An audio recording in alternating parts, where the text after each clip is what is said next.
নমস্কার বন্ধুরা, রিমির বাঙালি রান্নাঘরে আপনাদের সবাইকে স্বাগত। আজ আমি নিয়ে এসেছি খুবই টেস্টি ধাবা স্টাইল চিকেন মশলা বা কষার রেসিপি। এটা আপনারা পরোটা, নান, রুমালি রুটি, ফ্রাইড রাইস, ভাতের সঙ্গে খেতে পারেন। রেসিপিটা ভালো লাগলে লাইক, কমেন্ট, শেয়ার করার অনুরোধ রইল। তাহলে চলুন দেরি না করে রেসিপিটা শুরু করা যাক। এখানে আমি নিয়েছি 500 গ্রাম চিকেনের পিসগুলো মাঝারি করে নিয়েছি।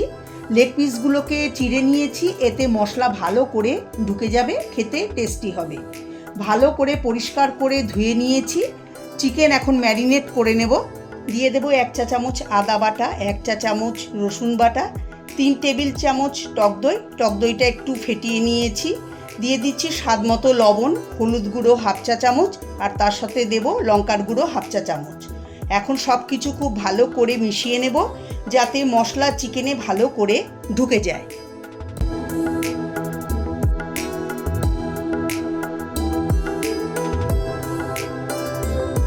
দেখতেই পাচ্ছেন খুব ভালো করে মেখে নিয়েছি। এখন 30 মিনিট এটাকে রেস্টে রেখে দেব।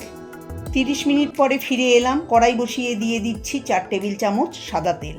আমি এখানে সাদা তেল দিয়ে করছি, আপনারা সর্ষের তেল দিয়েও করতে পারেন।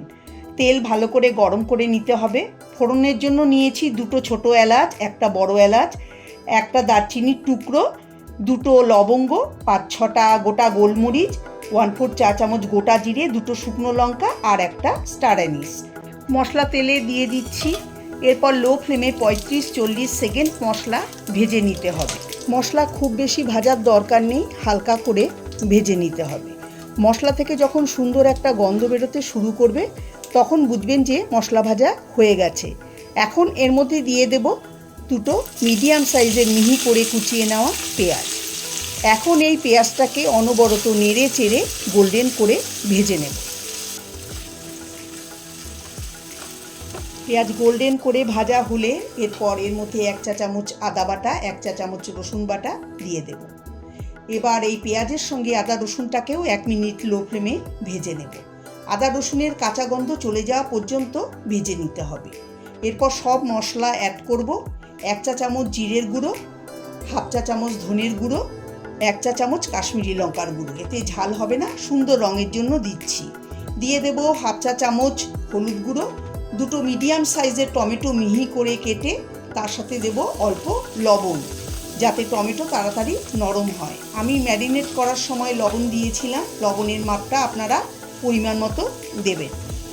মশলা টমেটো ভালো করে মেশানো হলে দিয়ে দেব সামান্য একটু জল। এখন লো ফ্লেমে 3-4 মিনিট মশলা টমেটো কষিয়ে নেব। টমেটোটাকে খুব ভালো করে নরম করে নেব। দেখুন টমেটো নরম হয়ে গেছে, মশলা থেকে তেলও বেরিয়েছে। এরপর দেব ম্যারিনেট করা চিকেনের পিসগুলো। মশলার সঙ্গে খুব ভালো করে মিশিয়ে দেব।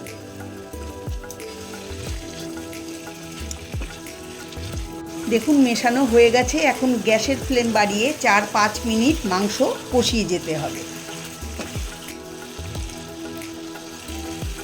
4-5 মিনিট কষিয়ে নেওয়ার পর এবার ঢাকা দিয়ে লো ফ্লেমে 20-25 মিনিট রেখে দেব, মানে চিকেন সেদ্ধ করে নেব। আমি এর মধ্যে জলের ব্যবহার করছি না। লো ফ্লেমে ঢাকা দিয়ে রান্না করার ফলে আর চিকেনের থেকে যা জল বেরোবে তাতেই চিকেন সেদ্ধ হয়ে যাবে। আপনারা চাইলে সামান্য জলও ব্যবহার করতে পারেন। ঢাকা খুলে নেব।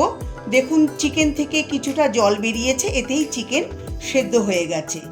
চিকেনের এই রেসিপিটা মাখো মাখো হবে, এতে অল্প গ্রেভি হবে। দেখুন চিকেন সুন্দর সেদ্ধ হয়ে গেছে। এখন এর মধ্যে দিয়ে দেব 1/2 চা চামচ চিনি দিলে টেস্টটা ভালো হবে। 2টো কাঁচা লঙ্কা চেরা দিয়ে দেব। তার সঙ্গে দেব গরম মশলার গুঁড়ো 1/4 চা চামচ। সবার শেষে দিয়ে দেব অল্প ধনেপাতা কুচি, এতে স্বাদ ও গন্ধ দুটোই ভালো হবে। এবার সব কিছু চিকেনের সঙ্গে খুব ভালো করে মিশিয়ে দেব। গ্যাসের ফ্লেম লোতে রেখেই করতে হবে। হাই ফ্লেমে করলে কড়াইয়ের নিচে লেগে যেতে পারে বা মাংস পুড়ে যেতে পারে।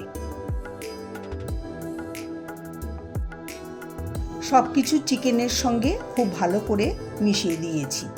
তৈরি হয়ে গেল দারুণ স্বাদের চিকেন মশলার রেসিপি। গ্যাসের ফ্লেম বন্ধ করে এখন আমি গরম গরম সার্ভ করে নিচ্ছি। আমার আজকের এই রেসিপি আপনাদের কাছে কেমন লাগলো অবশ্যই জানাবেন। যদি ভালো লেগে থাকে তাহলে আপনারা বাড়িতে অবশ্যই একবার ট্রাই করে দেখতে পারেন। আশা করি আপনাদেরও ভালো লাগবে। ভালো লাগলে লাইক, কমেন্ট, শেয়ার করবেন। আমার চ্যানেলে নতুন বন্ধু হয়ে থাকলে চ্যানেলটাকে অবশ্যই সাবস্ক্রাইব করার অনুরোধ রইল। সবাই ভালো থাকবেন, সুস্থ থাকবেন। নমস্কার।